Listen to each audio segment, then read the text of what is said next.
Hello, personal productivity enthusiasts and community. Welcome to Anything But Idle, the Productivity News Podcast. Today's show is brought to you by Productivity Voice, and I'm Ray Sidney-Smith.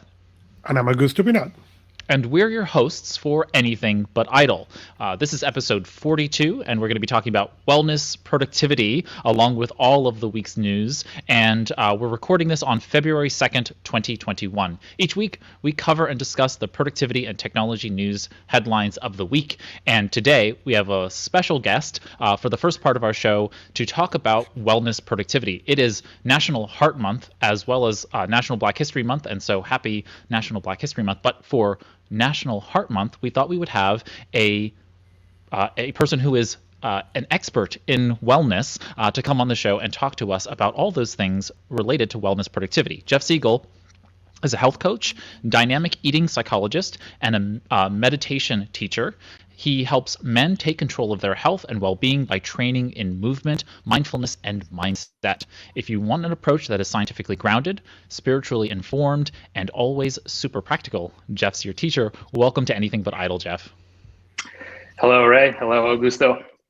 Welcome. So today's theme is all about this idea that is centered on wellness productivity. And I thought we would talk about the things that are really areas where we can actually be more productive by being more fit in all categories. And of course, being more fit means that we're biologically capable of being more productive. You can't be more productive if you are somehow biologically unfit, whether that be mentally or physically.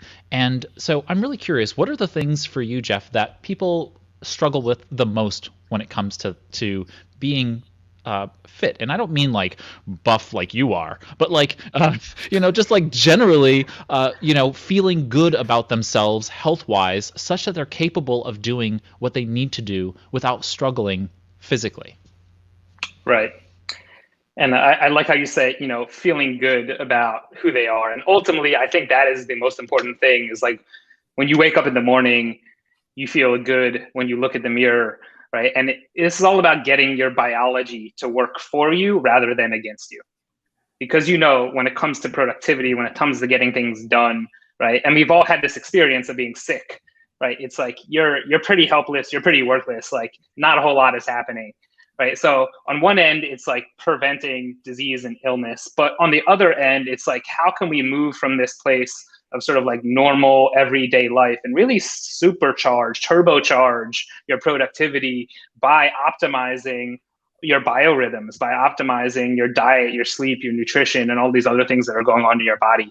I see a lot of people really struggle to find a way to take care of themselves because they haven't either updated their patterns, either maybe that's the way they eat or how they sleep, because they did it one way before the pandemic and now their life looks very different and they haven't had a chance to kind of figure out what a new, better routine is for themselves.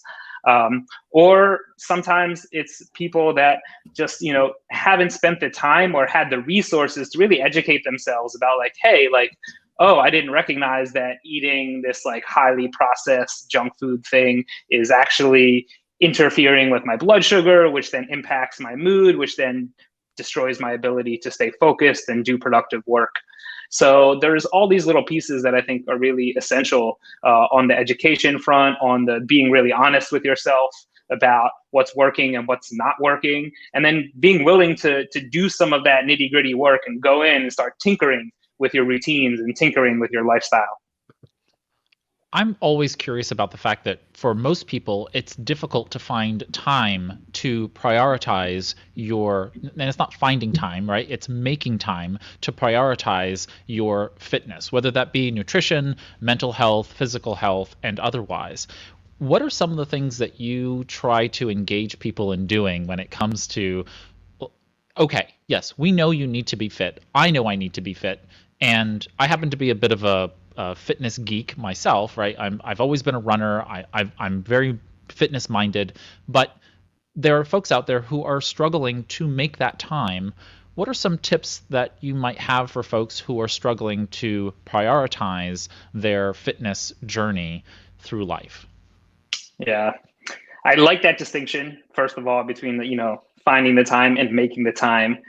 But, and I think that shows a certain level of initiative and commitment what is so hard is that so many people just have really terrible relationships to exercise. And as a result, really terrible relationships with their bodies. And they're not necessarily to blame. I think, as kids, a lot of times it's like you grow up and maybe there's an activity you love, maybe you play a sport, but then at some point it gets really competitive. It becomes less fun. There's too much pressure.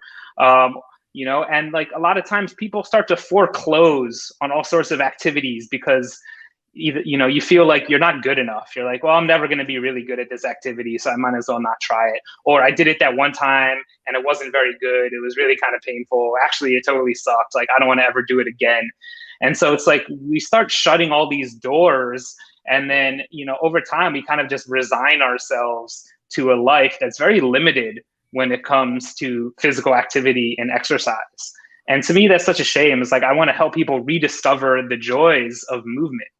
And I think the key there is joy. Like, it has to be somewhat inherently joyful, right? And that doesn't mean that every moment of every exercise or every workout is going to be like this like ecstatic bliss, but there is something both positive and rewarding about it. And I think it takes time to discover that. In the beginning, you might have to kind of muck through it a little bit, but with the right guidance and then also the right exploration, I believe different bodies and different people just need to find the right thing. For some people that might be dance, for some people that might be weightlifting, for other people that might be running or swimming.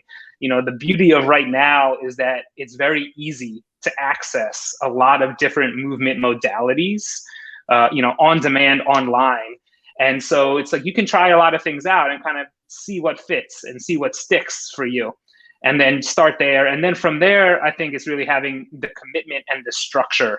A lot of people say like, yeah, okay, I want to work out, I'm going to do this thing, and then never follow through. And that's because they're lacking mutual accountability, right? Because at the end of the day, if you don't do your workout, nobody's going to come and bang down your door, right? And wave their finger at you and be like, oh, you didn't do your workout today. Right? And this is the value of working together with a coach, because you have that built-in accountability, you have that partnership, you have that check-in, all right, that somebody's going to be there watching you, all right, not in this, super, coaching, like I'm trying to, I guess, what's the right word? I don't want to like make you feel like punished or wrong for not doing what that you said you were going to do, right? But from this encouraging, positive stance, that you have somebody in your corner to help you take those steps that deep down inside you want to take anyway, but maybe you need that extra little bit of support to get going. Right. I always say that coaches are about tough love. They are showing care and concern when they're holding you accountable to the things you need to get done, right? And it's like having the little angel and the devil on your shoulder. The coach is the one who is the angel, but is capable of nudging you in the right ways to be able to make those right choices. And so it's not a judgment out of malice. It's judgment out of concern and care. And I think we all use that mechanism. I mean, we talk about this in productivity all the time about how important accountability is, and that's really important when it comes to those kinds of things. Art is noting in the chat. Welcome, Art. He talks about the joy of movement. He really liked your note there. He likes the sound of that, and it kind of goes along with mindfulness, and that makes a lot of sense since a lot of your work is in that space of helping people through mindfulness. Augusto? So, and obviously agreeing with Jeff, I think also, and I'm going to talk from my experience in particular. It is also about understanding that you did not get to where you were in a day. You are not going to get to the other place in a day. It's probably going to take you a lot of time. And happened to be just January 30th, happened to be January 30, 2008 was the day that I quit smoking. And I tell a story, I was back in a day a smoker. And a year after that, 2009, I go to the doctor, sit in the doctor's office, came the first nurse, came the second nurse, came the third nurse to take my blood pressure. And the next thing I hear is the doctor saying, it's ridiculous that you guys cannot take blood pressure. Okay. And he took the blood pressure and told me, please don't move. Okay. Your heart attack waiting to happen. At that time, my blood pressure sitting in there was 240 over 120, and I was 400 pounds. 13 years later, going to 2021, okay, I have lost more than 220 pounds. But what helped me lose those 220 pounds was how wise that doctor was. First, he explained to me the issue, but then told me, you need to understand that 97% of the people with your conditions failed. So if you want to have any hope to make it happen, you need to go into micro things. Forget about stopping eating. Forget about doing exercise. What is going to be the next micro thing you can do? Okay, from them has been, the pounds, and learn to deal with the new and the old pains and the old things, and I've been really lucky to get in here and being able to find different ways, but has always been under that assumption. I did not go to 400 pounds in a day. I did not go out of there, in a day. And every little movement has been, not with the idea of, let me get one session and it's going to be out. Actually, I work with Jeff. That's how I know Jeff. And he is my coach. And when I start working with him, because I have had chronic back pain. Why? Well, you may guess, based on the previous story.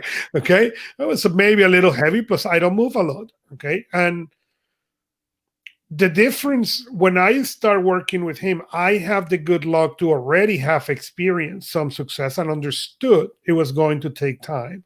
So I wasn't expecting that he was going to work with me in 2 days and get me fixed. No, it probably took 4 to 6 months to me not being aware that I have pain. Okay. And it's been fantastic. But that part need to be taken into consideration as we look into this wellness and productivity and understand how this affect. Because where you are, if you will have asked me, well, how your wellness at 400 pounds is affecting your productivity, I will have looked at you and say, I don't know. This is the only productivity I know. So that was my normal. That was my baseline. The improvements has come after that. Even when I begin working to eliminate my back pain, that was my baseline. Okay, having back pain was normal every day, and doesn't matter what you do. Not having back pain was a new baseline that came later on that allows me to increase my productivity. So when we talk about wellness and productivity, in many cases, we need to understand where is the baseline we are and what we are trying to get. Because the gains in productivity to many of this, we may not see, but months ahead of time. We will not see it immediately. It takes time for, specifically in wellness, to see some of those results. That with other things in productivity, you don't. You can see results relatively easy, relatively quick. With the wellness component, at least in my experience, every benefit you will get will take time to show up.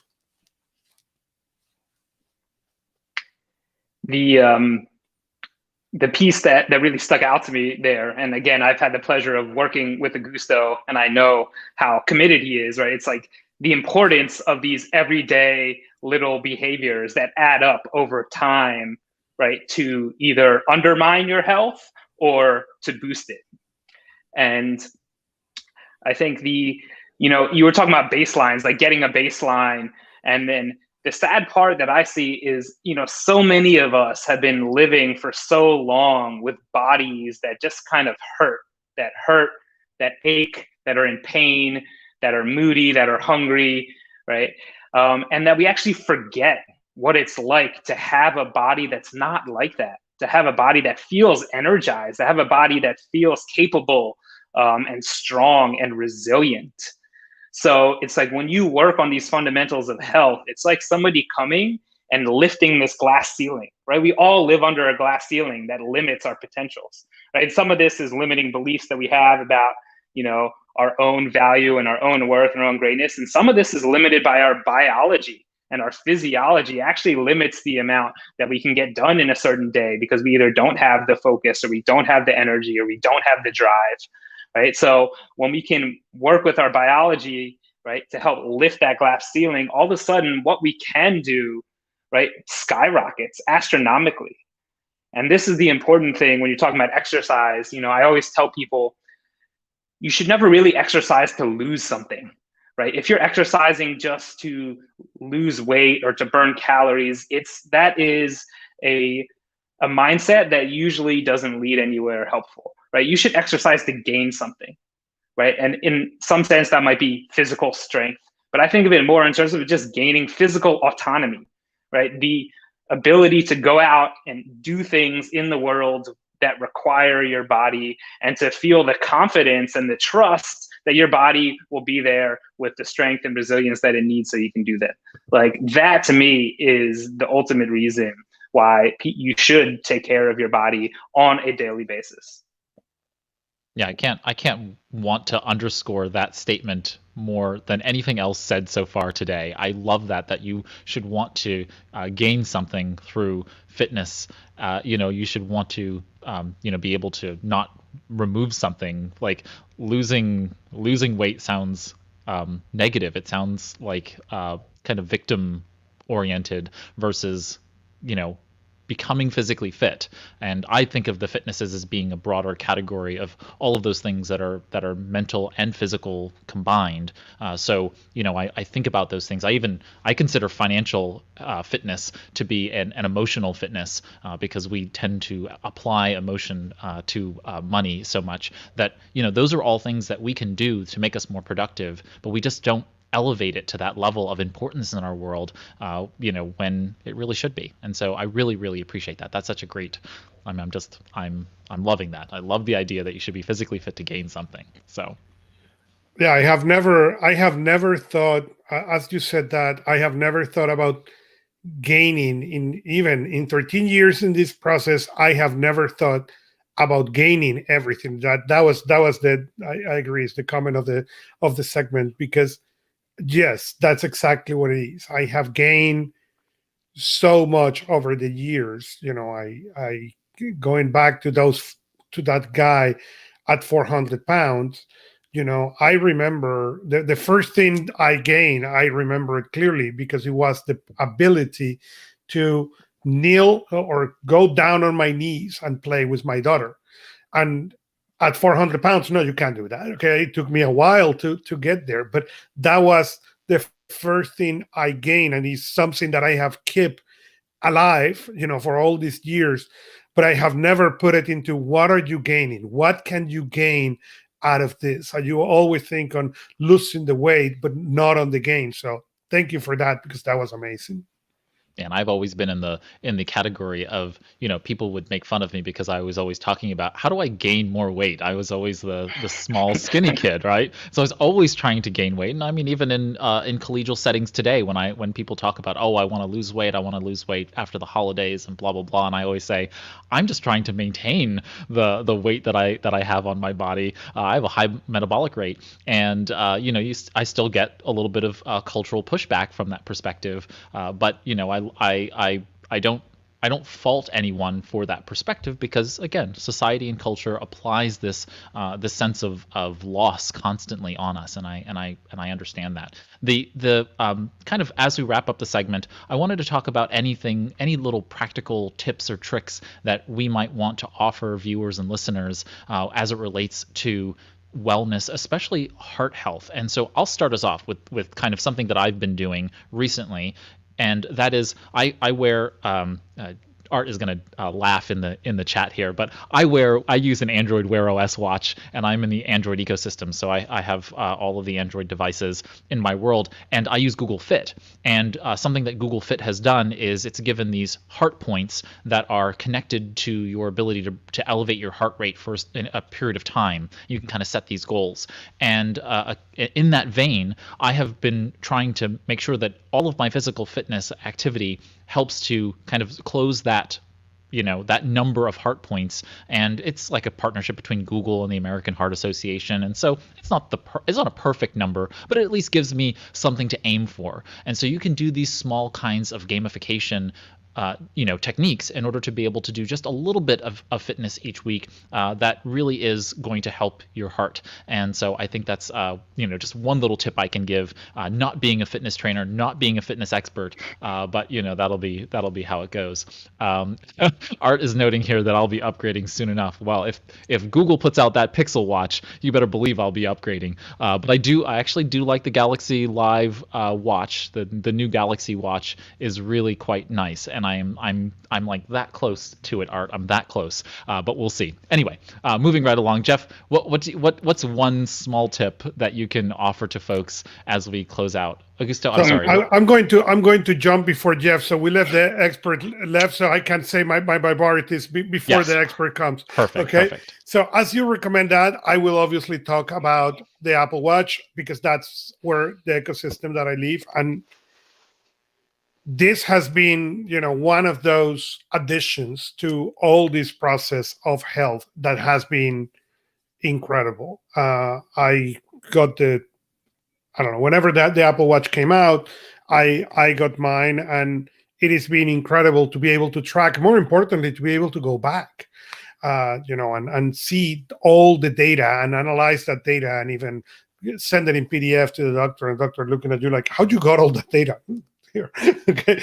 But the tip that I will give people, I learned it from Jeff. I have an alarm every hour in my watch. Okay. And every hour it just says stretch. That's all that it says. Nothing major. Okay. And do I stretch every hour? No. I'm going to get in trouble here. But okay. Do I get stretch every hour? No.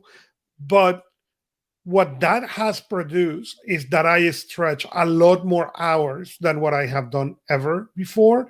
More importantly, has taught me to learn about my body and pain in my body in ways that I didn't even know were possible. So I may be in the middle of the meeting and I cannot stretch and I decide to skip it, or I will be feeling fine. But I have now been able to say, okay, I'm not doing that great today. So let's make sure if I cannot, let's snooze that for as soon as this meeting is over, go in to do that. So I know this is all about productivity, and I love technology, and I'm happy to talk about different wearable devices is a huge area. There's a lot of really cool gadgets out there. Personally, I use the Oura Ring, which is an awesome little wearable that is really good for tracking things like sleep, heart rate, body temperature.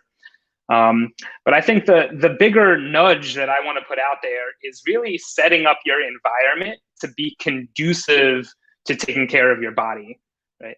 And because when it comes to a battle between willpower and the environment almost always wins.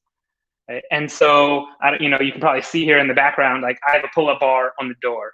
I have a foam roller that just sits by my bed. So every night before I get into bed, I just pop down on it and roll a little bit, right? I have little stretchy bands and balls and things for massaging, just sort of laying around the house. So when I see them, I just kind of grab it and use it leisurely.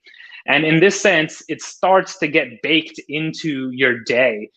And I think this is the other key piece, as Augusto was talking about, of like making things in small, simple, manageable steps, because we often turn exercise and self-care into this big thing. You're like, I need this big chunk of time, I need an hour, and then I got to get sweaty and change, versus saying like, I'm just going to take 5 minutes and just do a little bit of stretching, right? And I think about this using the analogy of food, right? And I talk about your movement diet, right? Just as you wouldn't want to eat just one type of food day in, day out. And yet when you look at what we're doing with our bodies, we basically wake up and then we sit and maybe we walk a little bit and then we sit some more, right? And it's like, it's not a very diverse diet of movement.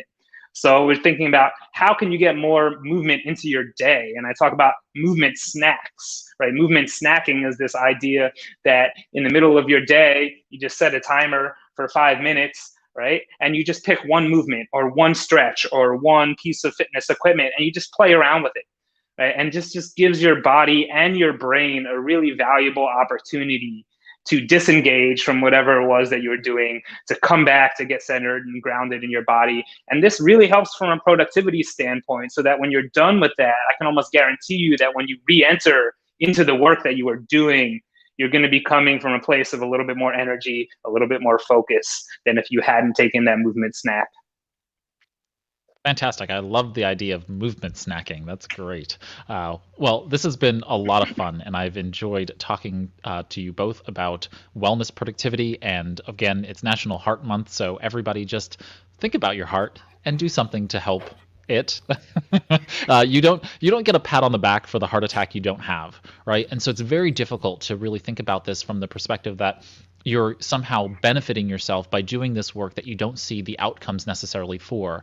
But doing this movement snacking, by doing a little bit of tracking and gamification, you are going to benefit yourself in this way, even if you don't see your heart getting stronger on the outside, right? It's not about biceps and pecs and whatever else, or slimming your body down. It's really about this organ inside of you that is your life force, in essence. If it stops, so do you. So why not give it a little bit of love is kind of my thought.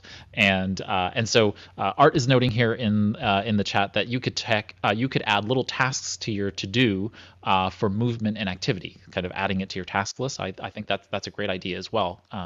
Baking it in, as Jeff noted, is a really important piece. And so with that, Jeff, how can folks keep up to date with you and all that you have going on with your business and your work? Yeah, the best place to find out more is just visit my website, jeffsiegelwellness.com, and that has all sorts of free resources. I've got an ebook on diet. I've got guided meditations. I've got things about behavior change and forming healthy habits, all sorts of great things that you can access. So go check that out there. It also links to my Instagram and other social profiles where you can follow me, because I'm always putting up different videos and media and things. Because ultimately, I want to help create a world where there are happy and healthy people, because I believe happy and healthy people are also helpful people. And we need a world where we can come together in communities that are helping each other.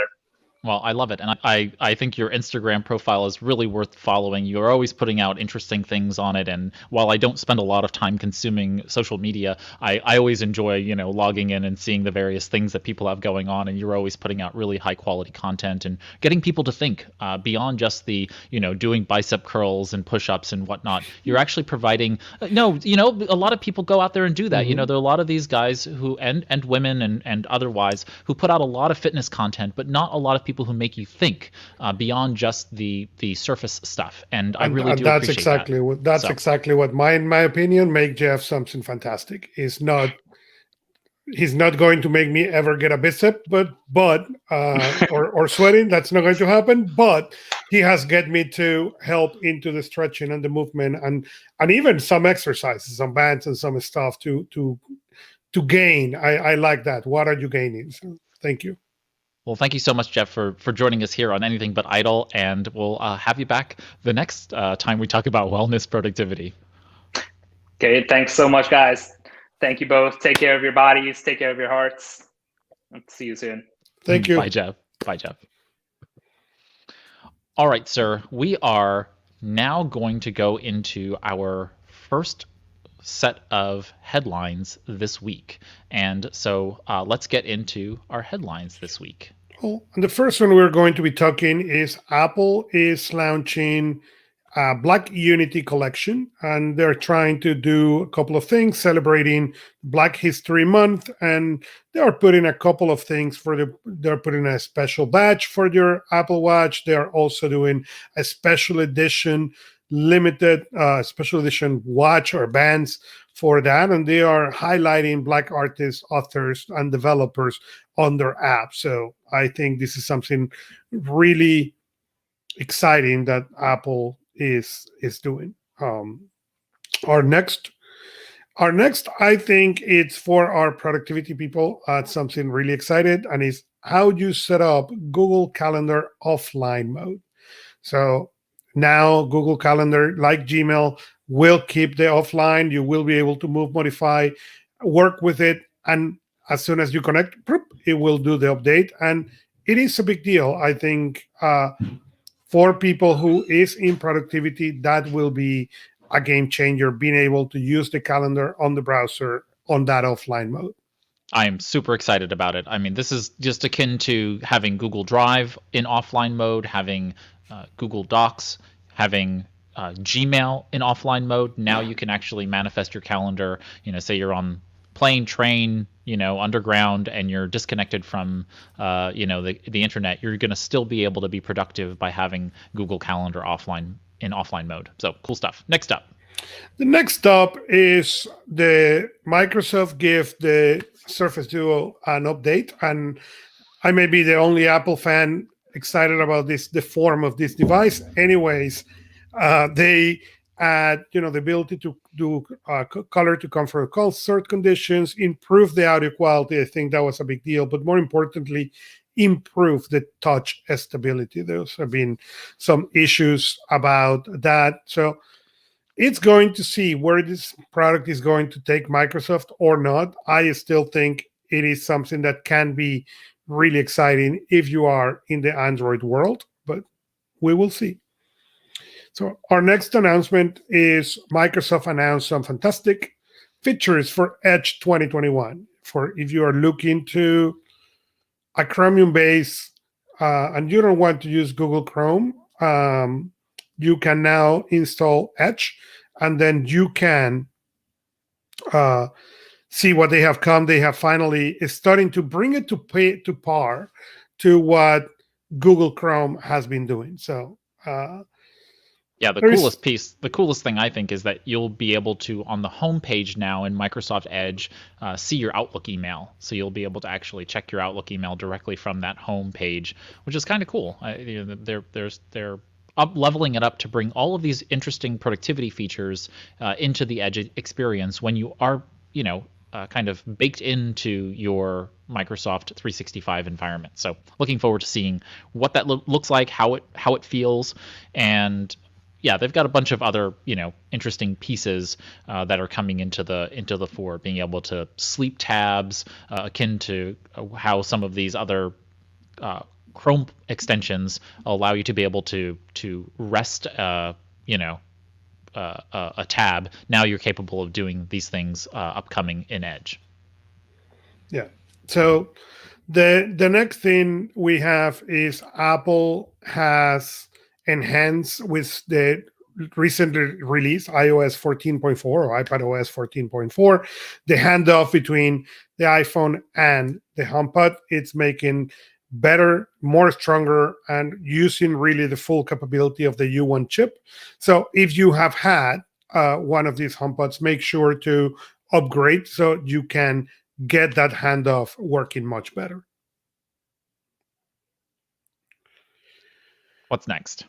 Our next is OmniFocus, and Omni has been working really, really well. There is an article from Crioche talking about how they is access to OmniFocus automation and how really they have worked. The OmniFocus group has worked to get you to integrate inside of iOS as well as Mac with other applications. And the example on Crioche is how to play the piano. So he now have a link that take them to a perspective that now show them all the things he need to practice. But like that, you can open URLs, you can create PDFs, you can do so many things with really an easy process. You don't need to be a programmer anymore. You don't need to know code, so you can really get the benefits of OmniFocus in this. So this is really, really, really, really exciting. The next one is this is actually hold on a second. I just wanted to comment on the fact that this is showing a greater trend that I think everybody should be aware of, is that all of these platforms, whether that be OmniFocus, Asana, Trello, you name it, they are baking into their systems now the capability of, in essence, doing these kinds of automation functions. And so once upon a time, you needed IFT or Zapier or another automation tool to do some of these things. And now they're being built directly into the interfaces so that you're capable of automating what is and should be activities that the computer can do. You don't need to do this stuff. And so I think it's important to approach your task management and project management software today with what are the things that you should be doing and what are the things that really can be automated, and start to think about how to get those things invested in your systems before you start using them. Not that you won't modify over time, you're gonna learn as you go, but I think it's really important to actually think about that beforehand now as we go into more and more tools that have this stuff out the gate. They have it in the crate ready for you to unwrap.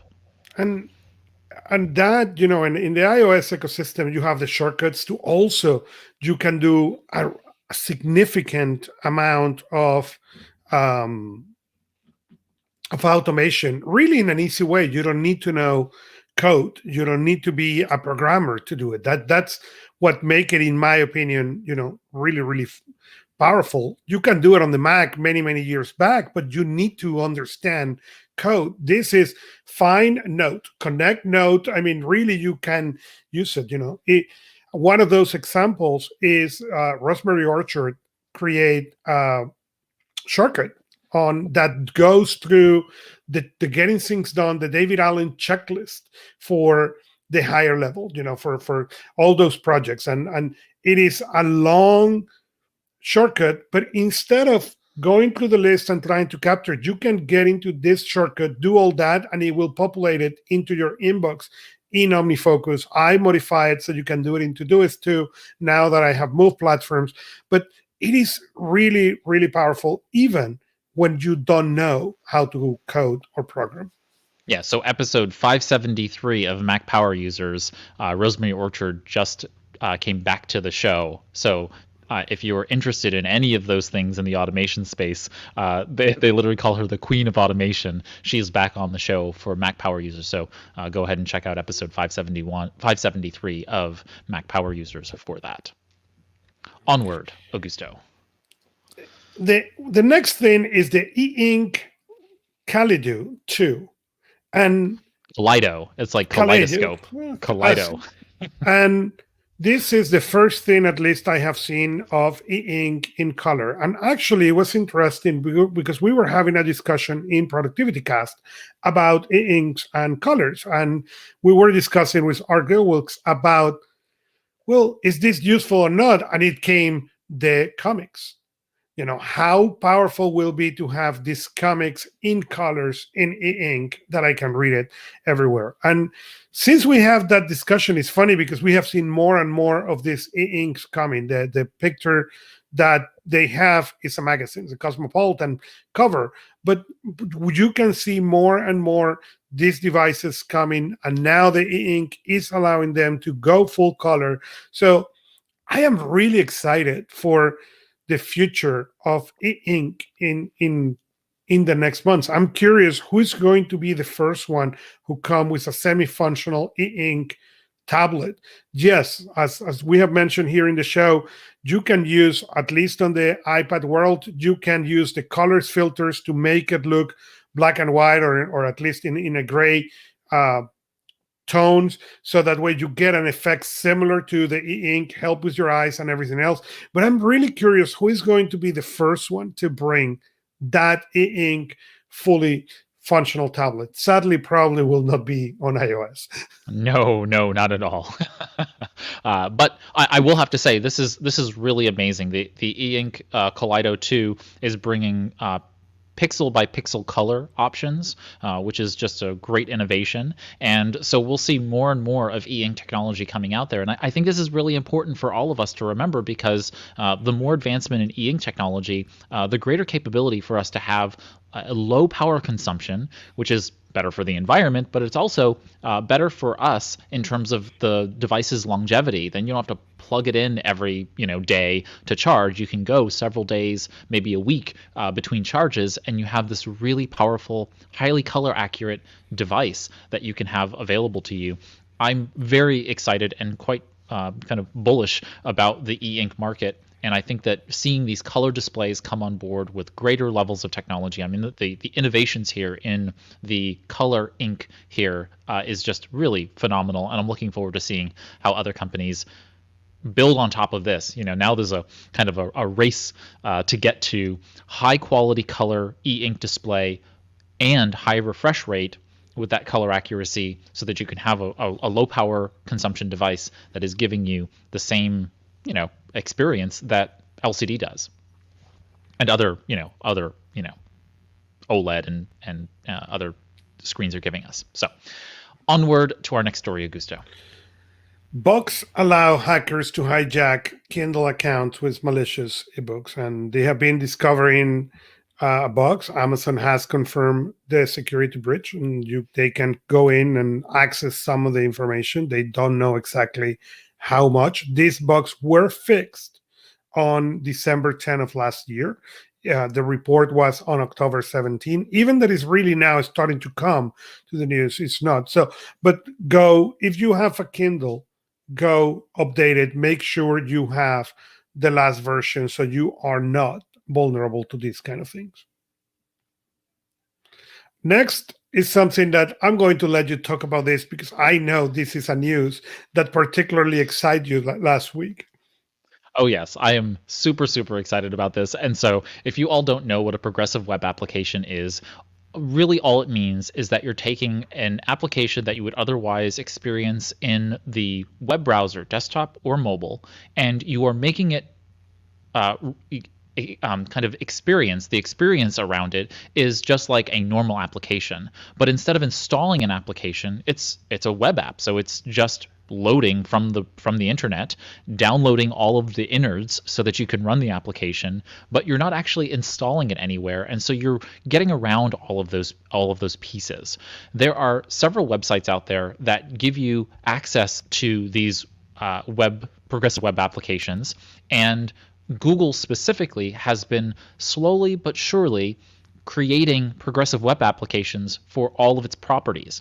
And now they have brought YouTube forward in that. I don't actually know how long they've been doing this, but now we have YouTube as a progressive web app. So if you're using YouTube, YouTube Music, there's Google Chat. If you're using the Google Chat tool, I know that they have several others of those. Actually, if you're using Google Messages and you're using the Android operating system and you're using Google Messages, you can actually install that as a progressive web application.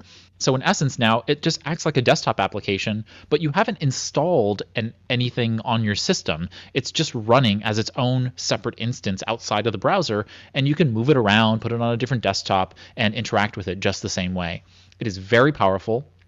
It's very capable because it's the same application you would otherwise be using in the web browser, and it just gives you so much flexibility. The other powerful part is that when you're in the mobile web, you can install these progressive web applications, PWAs, on your mobile device. So instead of having to install the big bloated application, you could just install the PWA, and that lightens the load on your operating system. This is so great for so many reasons, and so just go check it out. You can install YouTube, and now you can have YouTube running in its own little taskbar icon, and it's no increased load on your system. It's no increased anything. It's just a way for you to be able to now move it around and manipulate the window so that it's not held inside of that either Google Chrome, Microsoft Edge, Firefox instance, or Apple Safari instance. Okay, I'm done jumping up and down. Well, on the next one, I'm going to be the one jumping up and down. Chrome Unboxes report that Wacom has introduced one that is the first fully compatible graphics tablet for Chromebooks. I'm not a particular drawer, but I have clients and friends who are. But what is exciting about this for me is when Chromebook came out in the market, my impression was, okay, we're going to get to the bottom of the market. We are going to get to the low power of the market. We're not going to go really and compete with the high end and the rest of the things. And what we have seen little by little is the increase of all this, the increase of the power of the machine, the increase of the capabilities of the machine. So it is awesome to see little by little how this is happening and how these Chromebooks are getting more and more and more powerful. Yeah, it's one. I will state I was wrong because I've been going around calling them Wacom for years, and it is Wacom, or Wacom. But yeah, they are. That's one. I learned something about that. Two is I think this is brilliant, and the ability to expand the ChromeOS environment to artists and creatives who want to be able to utilize their Chromebooks in this way. I'm elated to see the capability here for having these devices now extending the capabilities of ChromeOS. It was inevitable, but it's also just really great to see it here now, finally. All right, we are one story away from our first break. And Coca-Cola now will come preloaded with coffee, so you don't have to mix it yourself. I don't drink Coke anymore. Okay, I drink Coke many years ago. Then I went to Diet Coke. Then I quit. But I never mix my Diet Coke or my Coke with coffee. So I don't know who mixed it yourself, but whoever it is that is mixing it, you don't need to worry anymore. Coca-Cola have it done for you. Yeah, so my understanding is that this was something that culturally was available in other countries already, and Coca-Cola finally brought it to the United States. So there are other cultures around the world, maybe you're one of them watching, where you mix your coffee and Coca-Cola. No judgment, but it's not something that I'm particularly interested in doing. And but now we can get our Coke with our coffee, and not cocaine, but Coca-Cola with our coffee mixed together. I'm probably going to try it. I mean, I'm not going to lie. I'm probably going to try it just to see what it's all about. I've recently moved over to this a healthier version of cola, and I've been testing out this particular brand of healthy colas because I do like an occasional cola of some kind. I'm more of a root beer, birch beer, ginger beer person, but it'd be nice to have a little treat on occasion, and I don't know if this really fits into that category. I mean, obviously I'm guessing it has double the caffeine. I'm not quite sure, but it's got probably high caffeine count because it has this mixture of those two products. I'm not particularly interested in it, but I will try it. I mean, just for science, I'll try it. For science, may try it if I can find it. If we, when we go out and stop in a gas station and see it, I may try it just for curiosity. But again, it could be something cultural that I doesn't necessarily understand. And with that, we are going to take a break. When we get back from the break, we have more productivity news. We have our tools of the week, our new tools of the week, and we are going to be closing out the show with a little bit of fun around ChromeOS again, because we have some new fun pieces coming to ChromeOS. And so with that, we're going to take a break and hear from our sponsor this week, Productivity Voice. See you after the break. Are you feeling that you need help implementing a personal productivity system, a goal, or a habit like the weekly review? Do you need help making your current system more robust? Do you want a quick checkup of your current systems to ensure they are the best solutions for you? With more than 20 years of experience in technology, personal productivity, and GTD, Productivity Voice can help you review, renew, create, or fine-tune your system and your personal productivity. Visit productivityvoice.com/anythingbutidle for a free 30-minute consultation. Let's achieve more, enjoy more, and feel more wins in the game of being productive. Head over to productivityvoice.com/anythingbutidle today. And now, back to the show. Welcome back, everybody, to Anything But Idle. I'm Ray Sidney-Smith with Augusto Pinaud, and we are talking about the second half of our stories this week. And so we've got a few more stories before we get to our new tools of the week. And so, Augusto, what is our next story this week?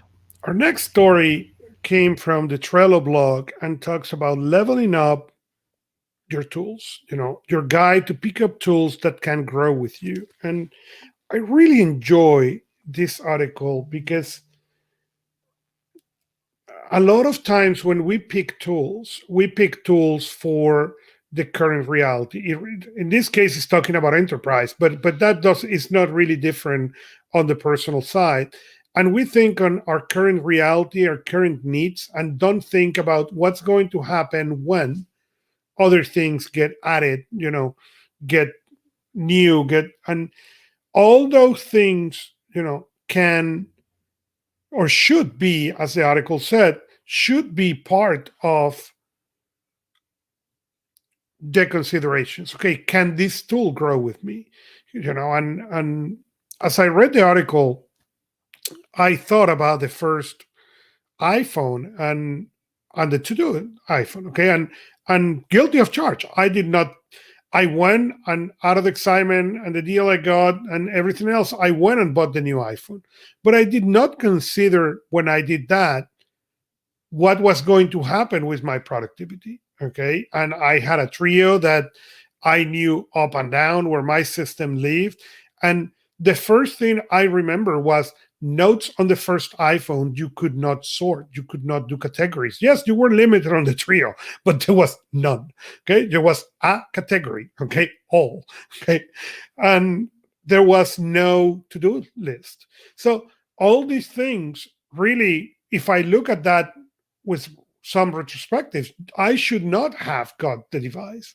Okay, because the device was not yet ready for the place I was going to go. And yes, software developers came with the web apps that you could do, but it took really until the second generation or third to really be robust. And I should have waited from a perspective, your tools, where you're growing, should have waited from that perspective. And it was really interesting as reading this, as I'm looking a couple of my clients changing some things and growing some things and adding more demands to their things, and being able to forward this article and say, hey, don't solve today, solve tomorrow. So see if this tool really will allows you to grow as you add these new employees, as you add all these new responsibilities.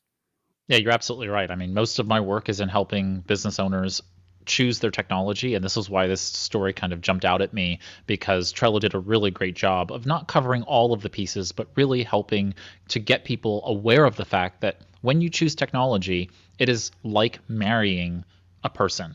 You don't just jump in, on the first date and offer an engagement ring. You should really be doing some, not just back of the envelope understanding of the tool, but you really need to do some heavy lifting to understand whether or not this tool, this technology, is worth investing time in. Remember, it's not just the cost of the tool, and it's not just the time needed to type in your email address and a password to access it.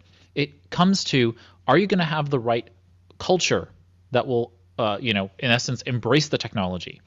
And that means having either internal advocates. Even if you're a 5-person team, that means it's even more important, because if you have 2 people who are against the technology, that is that's 40% of your workforce against the tool. And it's going to be tough to then both change and overcome that kind of objection. Also, you need to think about how people are going to switch gears. Is this solving for an existing problem, or is this, in essence, rewriting over something that is currently being used? And many times what business owners misunderstand is that they have technology in place that is doing the job, and they have people who are doing that job and they know how to do it, and they're trying to invest in something that's going to increase productivity. But what they fail to recognize is that somebody internally now is being chided. They're feeling made to feel less competent because you're telling them that the way in which they're doing it is somehow less than. And so you have to be very mindful of the fact that there's emotion involved when you decide to invest in new technologies, which is why I always like to invest in technology up front and then have new hires come on board. I never want new hires to come on board after we are, before we've made decisions on technology. Obviously, it needs to be done on occasion, but I would rather have that technology in place and say, this is what we've been using, now come use it. And it's much easier for people to kind of accept that. But when you invest in new technology, that means there's this whole human dynamic that needs to be dealt with. And then, of course, what you talked about, Augusto, which is thinking not just the next 3 months, but what about the next 24 and 48 months. What does the technology look like then? How is it going to look like then? Which means talking to the company about the roadmap, talking to the company about their financial stability. Are they going to be around in 48 months? That's a long time in technology, and especially in productivity technology, where we have lots of companies that go away very quickly, and we want to make sure that we are invested in technology that's going to stick around. And that's one of the reasons why, not unfortunately, but just one of the reasons why Google Workspace and Microsoft 365 are the dominant productivity suites in the market. They're not going anywhere, and people can trust that they're not going anywhere. People don't, certainly CTOs and CISOs and CEOs don't want to deal with that change, and they don't want their people to deal with that change. So we need to really keep that in mind when we're thinking about investing in new tools. And I just thought this Trello article helped kind of put that up at the fore. Yeah, I completely agree with you. And as I said, not only read out the article and think on the enterprise, that without a doubt, we're just talking about a major number of people, but think on your personal side too. I recently made the change from, after many years, from OmniFocus to Todoist, but it was a really long process to get there. And because it is the company, as you said, going to survive, going to grow, going to allow me to grow, or is going to, what are the things that are going to do better and worse than the solution there was in place? So really fun article to have and to read. All right, next up, a little news out of Microsoft. So Microsoft and everybody is really looking into how the last 12 months of COVID-19 has changed, or starting to change, the way we work, and how that's going to be, and how this is going to affect organizations, teams, and the use of technology to collaborate, innovate, solve problems, everything else. And I want to say, not being a Microsoft fan, that I believe they were one of the golden childs of the 2020. They really step up with their Teams platform, with their things, the 365, and with all the problems we have, they really had an amazing thing. So, but the article at the end talks about WorkLab, that is a destination that they want for sharing science-based, insight, and thoughtful, compelling stories on how work is changing. Not only they are trying to be the leader, but they are also trying to show others what is the information, or some of the information that they are using to make these decisions. What are the conclusions of years of research that they have done as a corporation? So go check, Microsoft.com/worklabs. It was really, really interesting.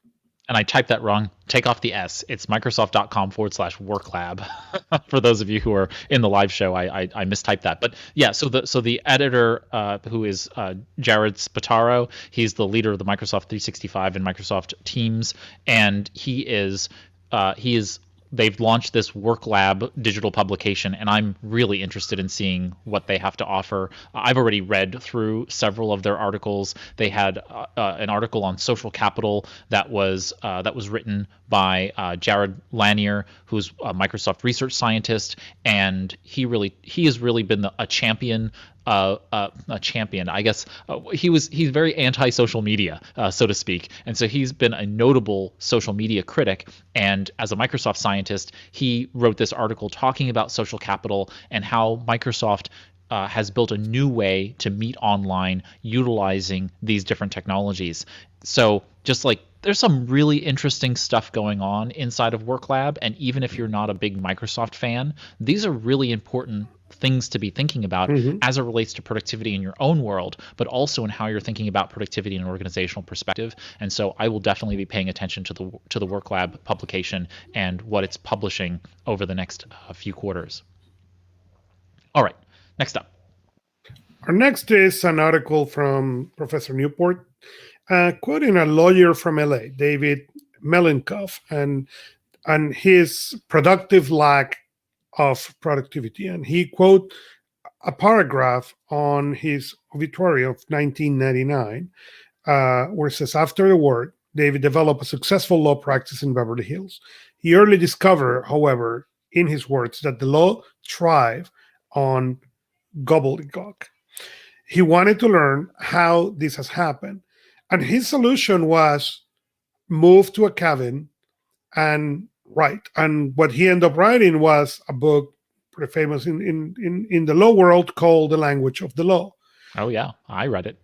But what is interesting is he sold his house, moved to this property cabin to be able to do it in 1956. And with that, he made the decision to trade, the business, the busyness, the urgency, the money, okay, to being a law firm in Beverly Hills, all that for this cabin, for this work, for this meaningful thing.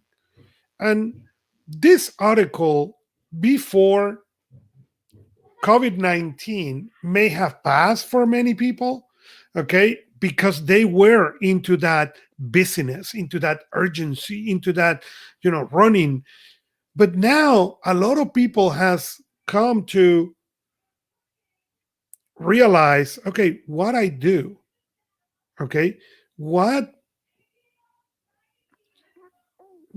I want more. I don't want, as people got in, and yes, we want to go out and we want to go back. Also, there is a lot of people asking themselves, where is more? So without telling everybody to please sell all your properties, quit your job and move to a cabin, okay, that's not the goal. But think about it, as we are going into this second year, okay, and we are now going to start listening to discussions of possibilities of opening. I believe this is going to be June 2022, but that's a different story. That's my prediction, okay? And we are going to see openings before, but we are not going to see, I don't think, big things until June 2022. But start thinking, what are you going to grab back? What are you going to re-add to that? What are the things that belong in your calendar again that will earn that place in your calendar? And what are the stuff that you are not going to do again? What are those things that simply you are not going to continue doing that you did? And fine, not anymore. Because I think having that purpose will, and I believe it makes a difference for everybody. Yeah, I fully agree. I think that this is really important for people to recognize that there has been a kind of a reset button pressed on the global society in terms of what's important versus what's just urgent. And we are now making that assessment. And so take this time. You just take a deep breath and figure out what really is important in your world and decide to do that. And I think you're going to have a better life. I'm not a fortune teller. I'm not a future seer. But when we do the things that we think are important in life, the likelihood is that we're going to feel more fulfilled at the end of it. And life is really more about the journey than the end. But it's still important to enjoy the way there. And so why not do the things that are important to you?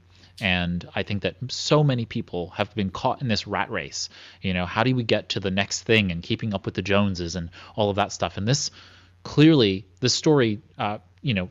shows that the age of distraction is upon us, and the age of interruption, the age of distraction, whatever you want to call it. And while I don't agree with everything that Professor Newport talks about, I do recognize the importance of us being able to step back from it all and reassert some of that stuff which is most important. I think minimalism is kind of a dangerous philosophy, but whether that be physical minimalism or digital minimalism, I think the idea here is not to go to extremes.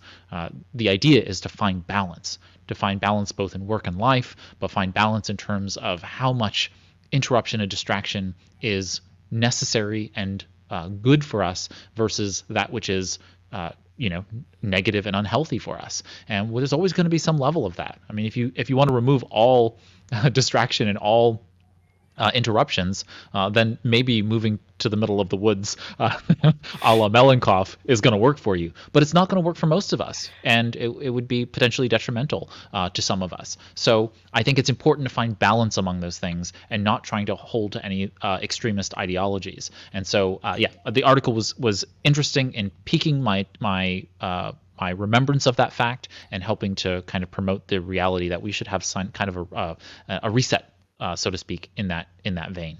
All right, moving right along to our final story this week, Augusto. Well, and then if you can leave the place and you can go into Lifehack and read about what to do when you're getting exhausted at work. And it is interesting because our topic today was about health and was about nutrition and wellness, productivity and tips and heart healthy. And this article, for me, it's all about self-care. It's all about understanding not only that we get exhausted, but what can you do when you get exhausted? When can you do when everything seems that is falling apart? And what tools do you have in the toolbox to be able to pull them out? And there are, I think, in my opinion, as a productivity coach, two things. One is, what are the tools that you have that you can do yourself? Okay, I can meditate, I can journal, I can nap. There's so many things. I can walk around the block. Okay, but also, what are the tools that you have on that same toolbox that are going to allow you to bring the awareness that you need recalibration? And I believe you need both. You need the tools that you can do, but you also need that group of people, what is externally that can write you back or can look at you and snap you back and say, hey, perspective, okay, let's recalibrate you. Let's get you back into center and continue pushing. And I believe those two elements are key for this. The article, again, goes into the many things you can do. What happened when you are exhausted? What happened with your productivity? What are the signals for this? And how, if this is related to nutrition, to nutritional deficiencies, and many things. A great article, but I left it last because I thought it was such a good way to close with where we open and really to leave a little bit of attention on that self-care for people. Yeah, and I think that the article offers some lightweight tactics, obviously thinking about food, thinking about getting away from work, taking a walk, that kind of thing, even taking a cat nap it talks about. And so these are all things that we can do when in the face of feeling that level of exhaustion. I will lead people to the reality of our metabolism. Each day we run through our circadian rhythm, and we should be matching up our energy, our work, to that circadian rhythm, and even more importantly, to what is called the ultradian rhythm. And if you don't know what the ultradian rhythm is, just Google it, and it's ultra, D-I-A-N. But the ultradian rhythm is something that Tony Schwartz and his work at the Energy Project has really helped to uncover for people, which is our ability to really engage and disengage from mental activity and physical activity in the right amounts, so that we can stay really well optimized throughout the course of our day. We can stay productive through the course of our day if we know our own rhythms, our own biorhythms. And this is just really important. And it's really easy to burn out, especially in what we're dealing with here. I mean, I feel somewhat buffered from the effects of the pandemic in many ways, but we're all still experiencing varying levels of stress and anxiety, notwithstanding the distress of increased workloads for some of us, and or worrying about work or lack of work in other levels. So we need to be understanding of all of the various ways in which we can be stressed and do more in the category, as you were talking about, Augusto, of self-care, but also making sure that we understand how our rhythms, our routines structure our productivity throughout the day. And if we could just provide a little bit more understanding for ourselves of that structure, have compassion, but also invest in that environment that Jeff talked about at the start, right? He said that environment is what traditionally dictates whether or not we're going to do that thing that's going to make us more fit or not. And we need to basically make sure that our environments are set up for us to be productive throughout the course of our day, which means placing things in. It's one of the reasons I put the few vitamins that I keep out, because I have some vitamin deficiencies. I keep some vitamins out on the counter, and I put them out every morning. And the reason I put them out is because I can't miss them when I go to have lunch, because they're there in line of sight. And I know that if I put them out in the morning, then I'm going to come across them in the afternoon when I sit down for lunch. And so these little tiny interventions allow my routine to have the capability of saying, well, path of least resistance, if I put it out in the morning, then it's available to me when I want to take them. And this small element allows me to, with great high accuracy, high adoption, make sure that I'm taking those particular things, right? I just want to make sure that I'm taking those vitamins so that I can satisfy those deficiencies. And that way, when I talk to my doctor, my PCP, and he asks or she asks, hey, have you been taking your vitamins? I could say, yes, I have. And there's some satisfaction with knowing that accountability is being met with the right structure, the right systems to make sure that I'm making those good, healthy decisions for myself. And so you can do all of these things. It just requires a little bit more bringing to awareness of what's good for you along the way. All right. So with that, we are going to move along to our next segment, which is new tools of the week. And so, as you know, each week, Augusto and I cull the interwebs for all the various articles and news around productivity and technology that we want to share with you. And of course, we come across a lot of tools along the way, tools and services. And so we try to share those with you here in this segment, which is new tools of the week. And so let's get into it. Let's talk about the new tools this week. And so, Augusto, I normally go first, so I'm going to put under the bus. So I want to talk. Actually, I'm going to cheat, and I'm going to talk about two things. Okay, the first thing I'm going to talk, another some kind related, is the fitness on the Apple Watch. And the fitness app on the Apple Watch, you will find it obviously on your iPhone, tracks basically, or used to track move, exercise, and stand. Okay, 12 hours of a stand for at least a minute.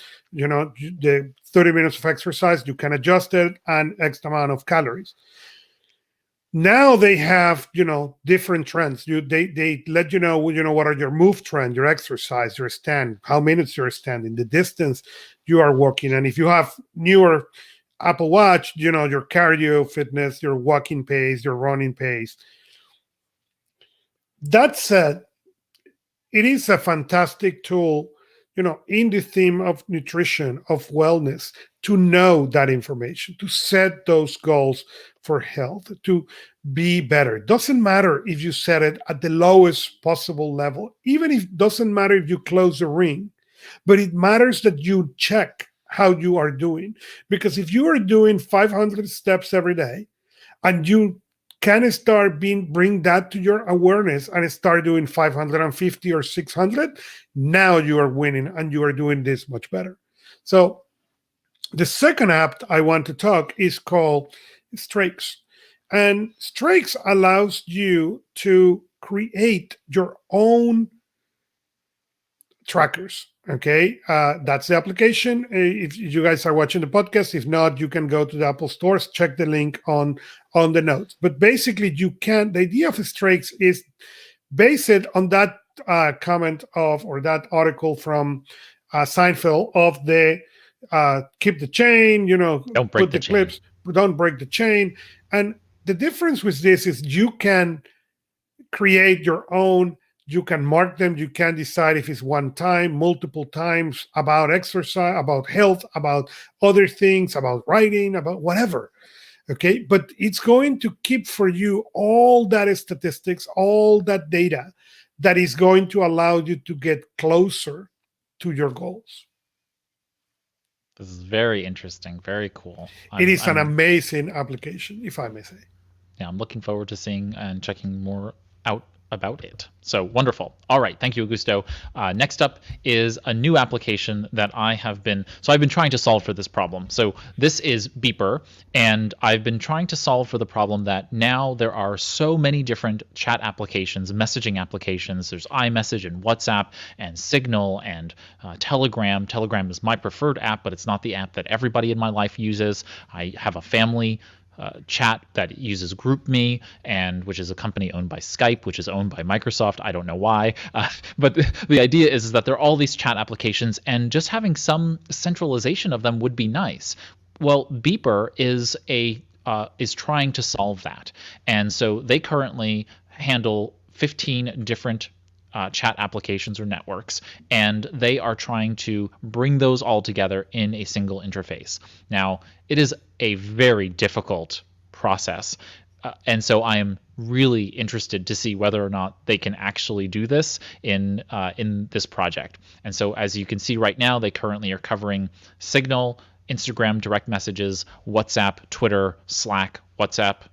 iMessage. That was iMessage. Then WhatsApp, Matrix, never heard of that. Skype messages, Hangouts, Google Messages, IRC. IRC is still alive and well.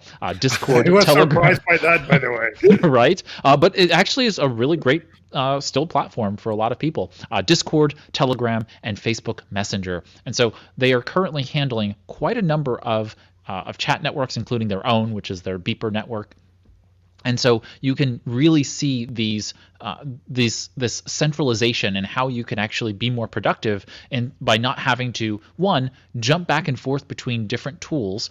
And one of the things that I'm really interested in seeing is whether or not there's a business addition here at some point. So for example, in my own company, we have online chat where customers can come onto our website and ask questions and handle things in the support area. And so I'm thinking this would be really great if we could just bring this technology into Beeper, and therefore there would be one less place staff and everybody else needs to log in order to be able to interact with customers. So I'm really kind of excited to see what happens here. If you click on the Get Started function, you will come to a page. I'm wondering if it's loading here. Yeah, to sign up and let them know what the various networks are that you use and sign up and so on and so forth. And they are onboarding people as they are able to. Obviously there's a lot of interest in this, and so people are coming on board as they're bringing people on board as they are able to do so. And so that is my new tool this week. All right, that brings us to, I think, our story of the week. Correct? Mm-hmm. All right. What's our story this week? Our study of the week was ChromeOS 88 is turning your Chromebook into an impromptu smart display. And when I read this story, I must say I don't have an impromptu smart display at home, not a Google, not an Alexa's or anything. Why? Well, there are one or two iPads around the house and one too many. That's it. You said Madam A, she heard you. Oh.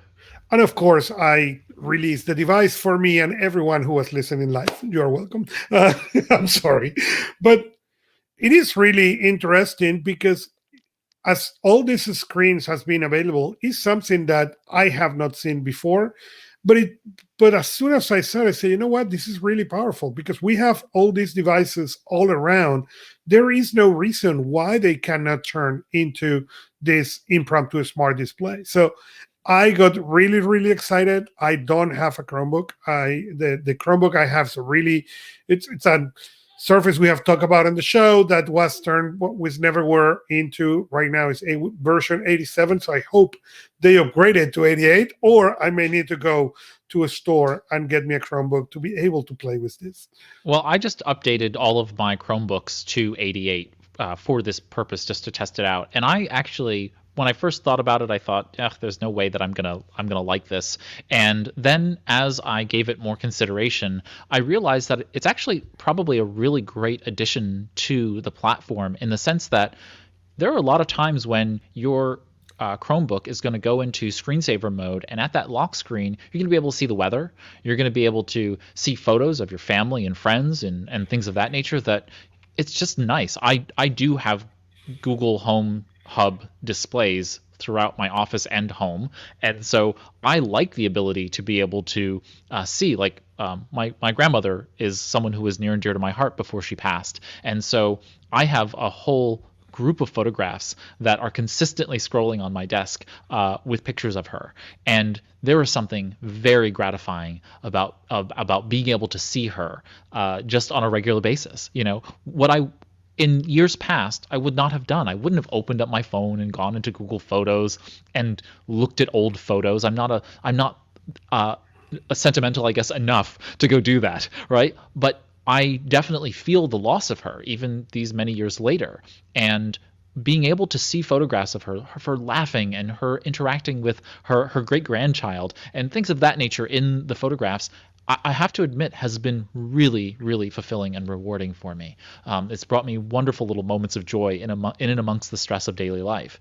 And so just like that idea of implementing that in the smart display inside of the Chromebook, now the Chromebooks, you know, I've got at least one or two Chromebooks always open around me and working in them. When it goes to the lock screen, I just see a little bit of data. I know what the weather's like outside. I can see photographs of family and friends, and there's just that level of personalization and customization that I think is really nice. So I'm really, while I started off thinking one thing, I really found it to be another in terms of the benefit it can provide by having this smart display baked into the device. Plus, you can trigger Hey Big G and other things of that nature in your Chrome OS now. So in a way, it's providing that level of multi-use in that one device that I think is really quite nice, and I think it's the right direction for Chromebook to go in, because there should be no reason why across any of your things, your smartphone, your home assistants, whether they be display or non-display items, as well as your Chrome OS devices, that you shouldn't see that seamless experience. I would like to see more of that in Chrome proper. I mean, you can go to Chrome and actually ask it questions if you have, if you're in your laptop and you go to Chrome, open up a new window or a new tab, and you're at the Google home screen, you can engage the Google Assistant in that space, and you have for quite some time. But people are not really used to it or know that it exists, and I'd like to see Chrome actually surface some of that stuff in the Chrome browser. I would like the new tab functionality. You open up a new tab and you get the smart display that you would otherwise get on the Home Hub, so you get that kind of same experience, and it can show you reminders, upcoming appointments, things of that nature right there in the new tab. So I'd love to see that kind of caked into the Chrome browser experience, and I think that could be really useful as well. Yeah, I am honestly excited about this. I think it is going to be something. It is, again, I'm looking to play with it on the thing I have, or to maybe go and get me a Chromebook so I can actually play with that. Fantastic. And so with that, that closes out our featured story this week, and we just have a single announcement about Noseby. Do you want to tell us about Noseby? Yes, we want to take a moment to celebrate Michael Slinsky, who has been here in the show. He's a friend of the show, and his team. Noseby today, February 2nd, is celebrating 14 years. So it's a teenager, and he's acting like it. But really, congratulations to Michael Slawinski and his team for 14 years of success. Yes, so this is in probably the middle of the night for them. It's pretty late for the Noseby team overseas, but certainly congratulations to them. 14 years is no small feat for running a successful productivity technology, and Noseby has been doing a great job, and they have many, many more years to come. So here's to another 14 years for Noseby and the Noseby team. And so congratulations to Michael and everybody at Noseby. I really do congratulate you all. All right, Augusto. It was just us today, so yeah. It's just us today. But this has been a lot of fun. Thank you so much for joining me here on Anything But Idle, as always. Thank you. All right, that was the productivity and technology news this week. If we missed a story, if we couldn't cover something and you want us to know about it, feel free to head over to anythingbutidle.com, click on contact, or go to our Twitter at anythingbutidle. You can tweet at us, you can DM us. We will see those messages, and we're happy to read and or respond to those questions and comments. While you're on Anything But Idle, on any given show, you can click on it and you will find, you can listen to it there, obviously. If it's not in your podcast feed for some reason, you can listen to it there. But on each episode page, we actually have our show notes. That includes links to all the stories we've discussed, and additional items that we discussed as well, tools of the week, the extra stories that we couldn't cover in any given week. We also generate text transcripts, basically machine-generated transcripts for the shows. So those are available there, both on the page. Just click that Read More link, and it'll expand to show you the entire text transcript. I frequently gets Augusto's name wrong, but you know who Augusto is. But otherwise, it transcripts it for you, so you can read along as you are listening to the show or watching the show. We actually embed the video on the show page as well, and you can also download it as a PDF, so you can, if you need to, you can read along with the PDF while the show is happening. All of that is there on each episode page. So we do all that work to help you be more productive in keeping up to date with all of these pieces. So hopefully that's useful for you all. If this is your first time watching the live stream, feel free to click the subscribe button, and you will then go ahead and get notified when we do go live. We typically go live at this time each week, but if we go live for other special events and other things like that, you'll be able to be notified of those happening. Feel free to click the thumbs up icon also if you're watching live. That helps us bring new productivity listeners into the fold, and so thank you for doing that. If you are listening to the podcast after the fact, obviously you can subscribe to the podcast. If you're not already subscribed to the podcast, you can learn how to do so at anythingbutidle.com and click on subscribe. It gives all of the instructions for being able to do that, and so you'll have that option to be able to do so. And then it'll just show up in your podcast app of choice each week when a new episode comes out. And you can also actually review Anything But Idle, and those reviews help us to grow our personal productivity listening audience. And so if you head over to Apple Podcasts and Stitcher, those are really the primary two that let you review. Those are really helpful to us in bringing more people into the fold. And so thank you to those who have done it, and thank you to you if you decide to do it. And so with that, until next time on Anything But Idle, here's to your productive life.